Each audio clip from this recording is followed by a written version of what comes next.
My sister brought a 12-page family code of conduct to Thanksgiving dinner. Now there's a civil war over assigned bathroom breaks. I never thought I'd be writing about how a simple family Thanksgiving tradition turned into what my brother now refers to as the Great Turkey Rebellion of 2023, but here we are. I suppose I should start by properly introducing everyone. I'm Sarah, and I've always prided myself on being the laid-back sister who somehow ended up being the family's designated holiday host. My sister Jessica, or Jess, though she's been insisting on her full name lately, is the perfectionist of the family. My brother Mike is the perpetual peacekeeper turned unexpected rebel, and our mom, Linda, just wants everyone to get along, even if it means accepting ridiculous demands. It all started innocently enough. I've hosted Thanksgiving at my modest 3-bedroom house for the past 5 years, ever since I bought it with my savings from working as an architect. The gatherings were always what I'd call organized chaos, kids running around, multiple conversations happening at once, and the occasional heated debate about whether stuffing should be cooked inside the turkey or separately. I'm team separate, for the record.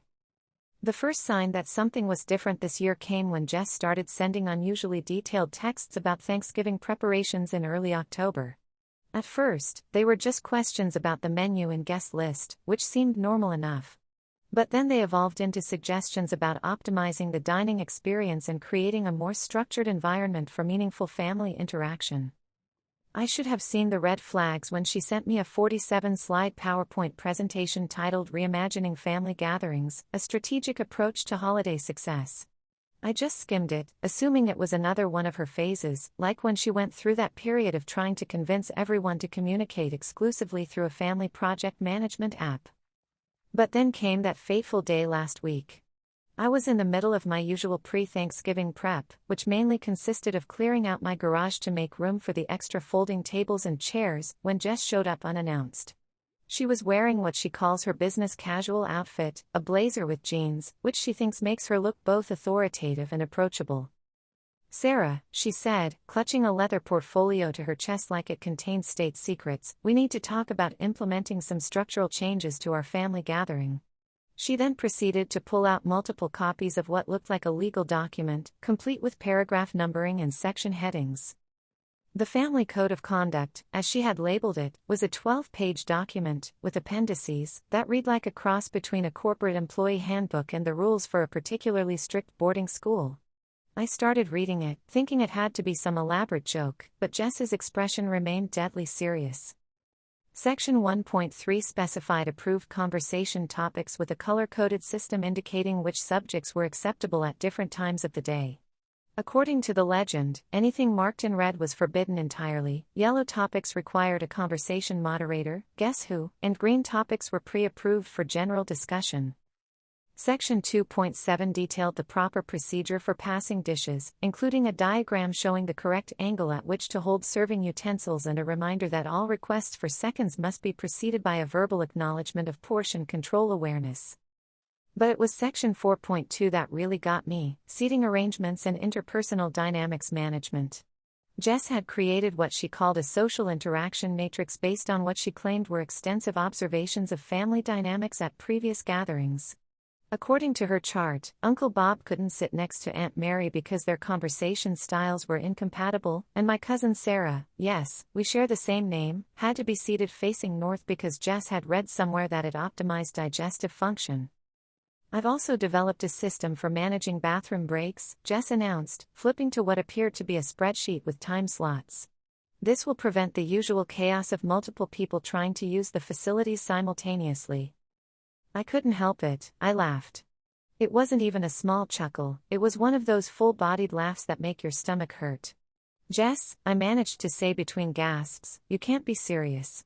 We can't schedule bathroom breaks." Her face turned that particular shade of red that I've known since we were kids, the one that appears right before she's about to dig her heels in about something. "This is exactly the kind of dismissive attitude that necessitated these guidelines in the first place," she said, straightening her blazer. "Last year, 3 separate conversations were happening at once during the main course, and Mom couldn't hear anyone properly. And don't get me started on the great cranberry sauce debate." The cranberry sauce debate she referred to was hardly the international incident she made it out to be. Sure, voices were raised when our cousin Tom suggested that canned cranberry sauce was superior to homemade, but we'd all laughed about it later. According to Jess's new rules, such controversial culinary discussions would need to be submitted for approval at least 48 hours in advance. And the dress code is non-negotiable, she continued, pulling out what appeared to be a mood board with approved color schemes and style guidelines. Last year, Mike wore jeans with a hole in the knee, and it completely ruined the aesthetic of the family photos. I pointed out that the hole in Mike's jeans was from when he'd helped me fix my deck the morning of Thanksgiving, but Jess waved this off as poor planning and suggested we should schedule home repairs for more appropriate times. The situation escalated when I called Mike to vent about the whole thing. He came over immediately, still wearing his work clothes from the construction site where he manages projects, and arrived just as Jess was trying to put post-it notes on my dining room chairs with everyone's assigned seats.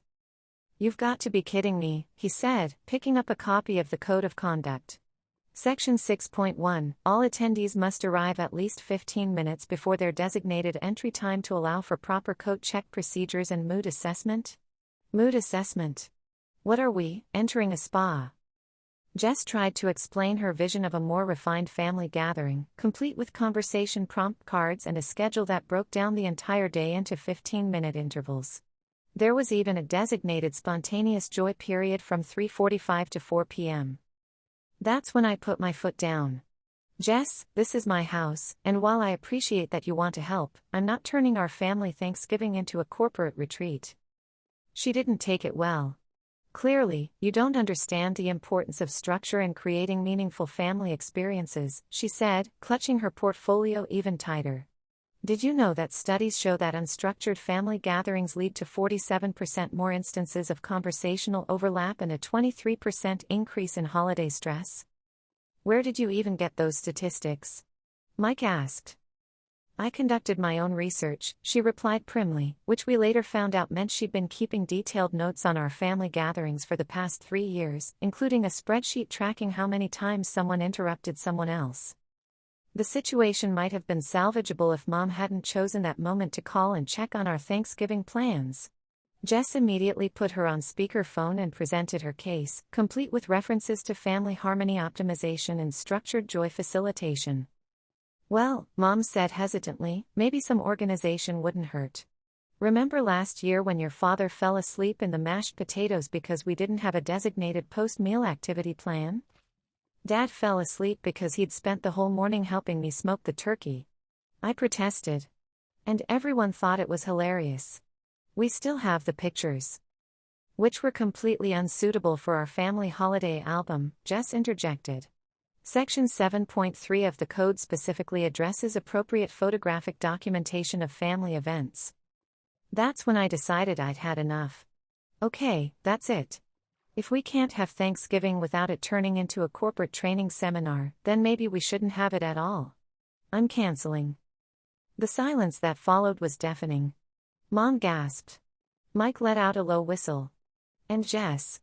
Well, Jess looked like I'd just told her that her precious project management software had crashed and deleted all her data. "You can't cancel Thanksgiving," she said, her voice rising slightly. "I've already created a minute-by-minute schedule and laminated everyone's place cards." "Watch me," I replied, feeling a strange mix of guilt and relief. I'm sure everyone can find another way to celebrate that doesn't involve mood assessments and bathroom schedules. The aftermath was chaos, the very thing Jess had been trying to prevent. Mom started calling everyone in the family, alternating between trying to convince me to reconsider and suggesting that maybe we could implement just a few of Jess's guidelines. Aunt Mary called to say she was actually relieved because she'd been dreading having to coordinate her outfit with the approved color palette. Uncle Bob sent a group text saying he'd rather eat gas station turkey than have his bathroom breaks scheduled. The family essentially split into 3 camps: Team Structure, led by Jess, supported by Mom and a few cousins who admitted they just didn't want to rock the boat; Team Chaos, led by Mike, who had printed t-shirts that read "Free Range Family Member"; and Team Switzerland, mostly consisting of in-laws who wisely decided to stay out of it.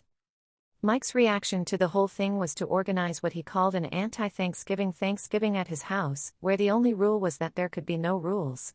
He sent out invitations printed on crumpled paper, specifically noting that dress code is whatever you happen to be wearing and seating arrangements will be determined by the ancient practice of sitting wherever you want.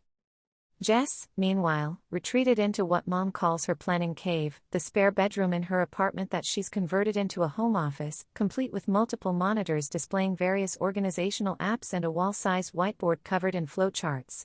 She's apparently working on what she calls version 2.0 of the Family Code of Conduct, which she insists will be more accessible to those who aren't ready for optimal family function. As for me, I'm still standing my ground about not hosting, but I have to admit, the whole situation has taken on a somewhat surreal quality. Yesterday, I received a formal notice of grievance from Jess, printed on heavy cardstock, citing my failure to recognize and implement necessary structural improvements to family gatherings and willful promotion of chaos in a holiday setting. Mike framed it and hung it in his living room. The latest development is that Mom has attempted to broker peace by suggesting we all go to a restaurant for Thanksgiving instead. Jess immediately began researching establishments with appropriate acoustic levels for multi-generational conversation and trying to convince the restaurant manager to let her rearrange the tables according to her compatibility matrix. The restaurant politely declined. So here we are, 1 week before Thanksgiving, and our family is divided over whether holiday gatherings should be run like a Fortune 500 company or a free-for-all. My brother is still refusing to attend any gathering that requires him to submit his conversation topics for pre-approval, and Jess is threatening to create a PowerPoint presentation about the documented benefits of structured family interaction. Mom keeps saying that someday we'll all look back on this and laugh, but I'm not so sure. Just this morning, I received a text from Jess with a link to a 200-page PDF titled Understanding Resistance to Positive Change, a case study in holiday dynamics. I haven't opened it yet, but I did notice that the file name includes version 1.3, which means there are at least 2 other versions somewhere out there. Mike suggests we turn the whole thing into a drinking game, take a shot every time Jess mentions optimal family function or structured joy. I pointed out that we'd all be unconscious before the appetizers, which he says would solve the conversation overlap problem quite effectively. As for me, I'm seriously considering starting a new Thanksgiving tradition, one that involves a quiet beach somewhere far from family compatibility matrices and laminated place cards. But knowing my family, Jess would probably show up with a tide chart and a schedule for optimal wave-watching periods. In the meantime, I've hidden all my dining room chairs in the garage, just in case Jess tries to sneak back in with those post-it notes. Mike says I'm being paranoid, but he hasn't seen the 3-dimensional seating chart she created using my family's Facebook photos and string, like something out of a detective show. The funny thing is, in trying to prevent holiday chaos, Jess has created more drama than any overlapping dinner conversation ever could. But I suppose that's family for you. Sometimes the most memorable traditions are the ones you never planned for, even if they do come with a 12-page code of conduct and color-coded conversation guidelines. I just hope she doesn't find out about my plans for Christmas. Something tells me the sight of my usual put the decorations wherever they fit approach might send her into organizational overdrive. Though I have to admit, part of me is curious to see what a holiday decoration placement protocol would look like. Knowing Jess, it probably already exists in spreadsheet form, complete with optimal tinsel distribution patterns and mathematically calculated angel to reindeer ratios.